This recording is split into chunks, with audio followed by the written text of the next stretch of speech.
Naku po, mahirap yan. Saan kayo makakarating yan?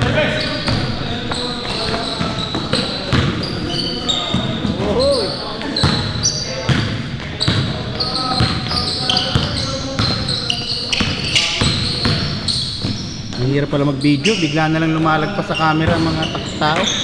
Hahabulin mo pala talaga.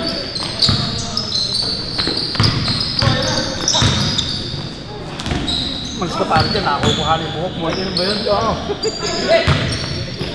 Hindi, ayos lang, ayos lang.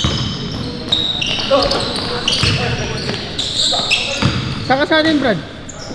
Batangas? May bay siya, tol. Oo, kala ko Batangas. Yung punto mo ba eh? Oh, nakapangasawa ko. Tapos mga utol ko rin, taga Batangas, Tanawan. Pero taga ano ako, Muntinlupa. Muntinlupa. Linya nga lang? Oh! Malapit lang tayo. Soldiers. Oh. Lapit lang. Oh. Sa ano, sa likod ng ano na sa Cares, sa Cares. Lalo na ngayon, pinaganda nila ngayon. Di ba may PU na daw ngayon?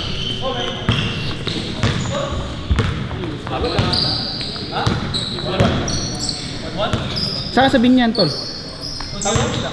Town Home? Ah, Southwood. Oo nga. Matagal ka na dito? Oh, 2 months?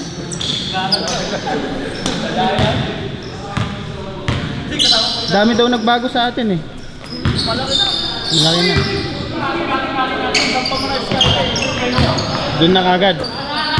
Wala na, hindi na ako. Medyo bago-bago lang naman ako dito. Sabihin natin mga 5 years pa lang. Kasi wala naman akong ginagawa, hindi trabaho, bahay lang.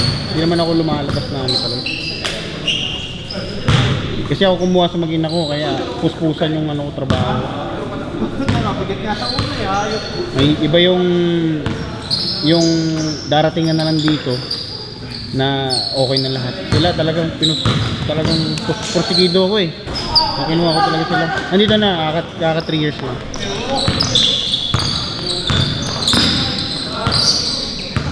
Hirap pa ng ano doon dati, per ora.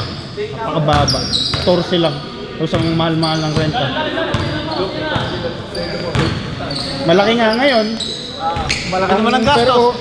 Per ora mo. Malaki naman ang gastos. Malaki naman ang gastos. Ganun din. Wala rin.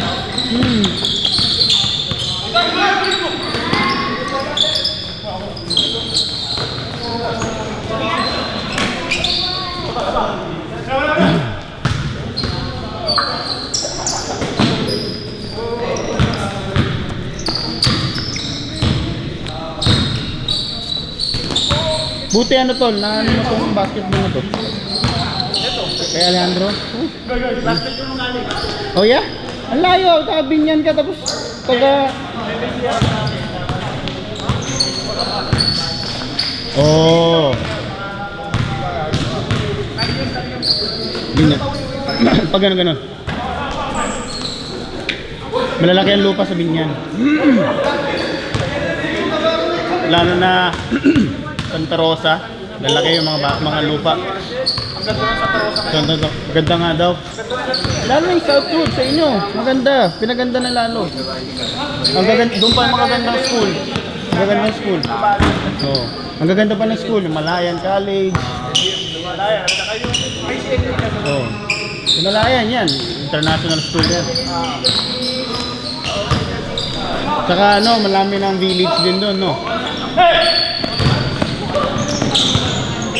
Oo, ganun. Laki nga ng ano doon. Ngayon, sa Muntinlupa, napakalintik ang traffic. Lahat ng bus, yung bus, ewan ko, napakabobo ng, di ba dati ang bus, skyway, ano lang, sa gilid, di ba? Ngayon, yung mga bus, dumadaan na ngayon doon. So, parang kaliit-liit na karsada na yun. Oo. Kalahin mo yung kaliit-liit, ang laki lang ng bus dadaan doon. Oo. Bayanan, totoo. Yung dating 15 minutes na papunta ka ng Festival Mall, tapos pupunta ngayon, tapos magmo-mall ka, rush hour ng mga gabi, sabihin natin mga alas 3. Lintik ang traffic dun. Abutin ka ng almost 1 hour na.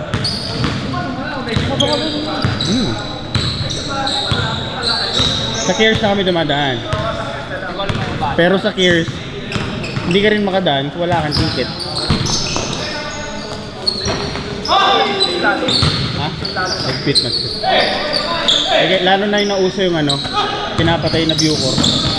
Naghigpit kasi doon na dumadaan yung mga ano. Duterte? Si ano, yung nagtanong, nagbato ng bomba, totoo. Ano yan eh? Kaya binuksan yun. Hindi, hinigpitan yun dahil nga lahat ng mga sa loob ng Bilibid, doon dumadaan kunyari. Ibig na dumaan sa loob ng soldiers.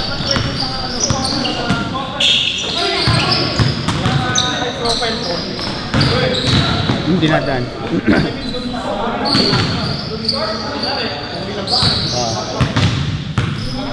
Tapos, iba sa loob ng katarungan, ang gagawin na nila, di ba may butas na naman doon ng BJMP sa gilid, sa may ano, Dangkari. Doon na naman ipapasok. Bukas na yun. Nakakapasok na kahit sinong civilian. Dati, bawal yan eh. Pag BJMP, bawal doon. Ngayon, kahit civilian ka, pasok ka na. May pakita mo lang ID, sticker. Alam nga yung sinasabi mo, yung nagbato sa Manila dati. Nagtago. Tapos nagukay ng kalaki-laking, parang nagukay siya sa likod ng Bilibid eh. Doon kasi dinadamp yung mga patay. Yun din ang pumatay kay JB Sebastian. Yung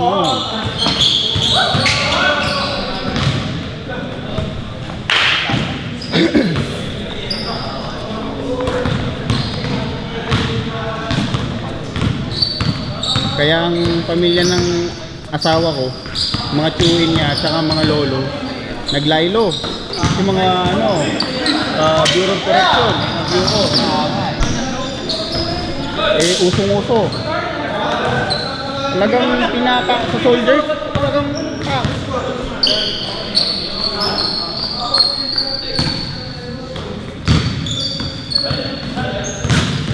ano naman kasi yun, yung mga may mga connection sa loob.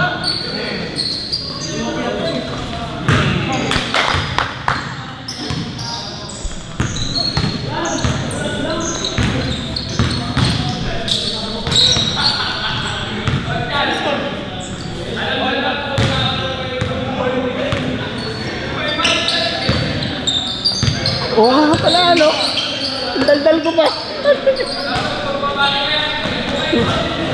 Buti na lang hindi ganon. Gago. Hindi, buti na lang pangit yung kuha-kuha ko. Pag gano'n, so kakat na lang yan. Oo nga, may mic nga pala to. Bantag pala. Bantag, oo. Bantag. Hindi na lumabas yung loko nun ah. 2 minutes, last 2 minutes.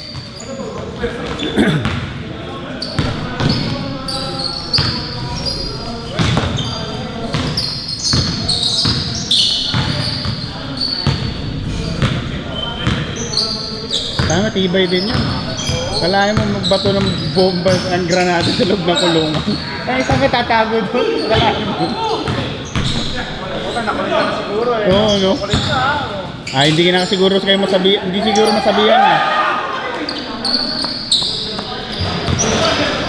Sa liit na kwadradong kulungan, saan ka tatago doon? Kahit sabihin mong gumanungot, tatamaan ka talaga.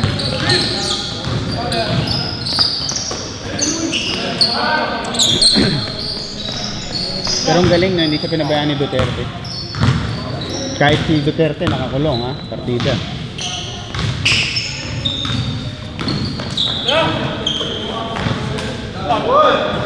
Ano yun, talagang siguro pag makalaya-laya si ulit si Duterte o maupo si Sara, lalabas na naman siguro yun.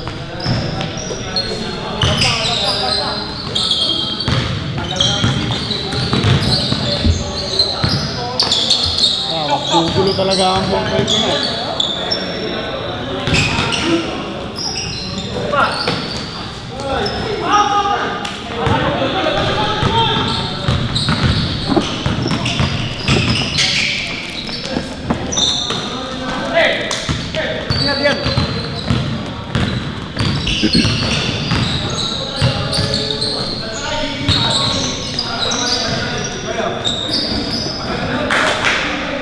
Magka-classmate kayo sa Nevesia.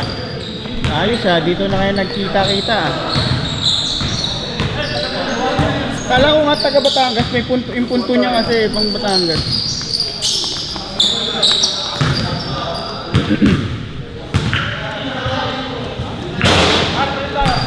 One minute.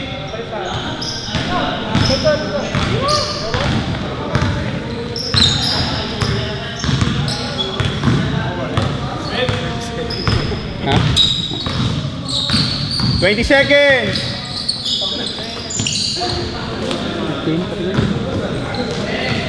15 seconds.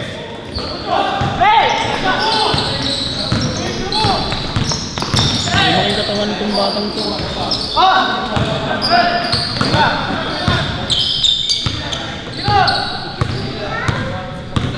Sige, ayaw mo na.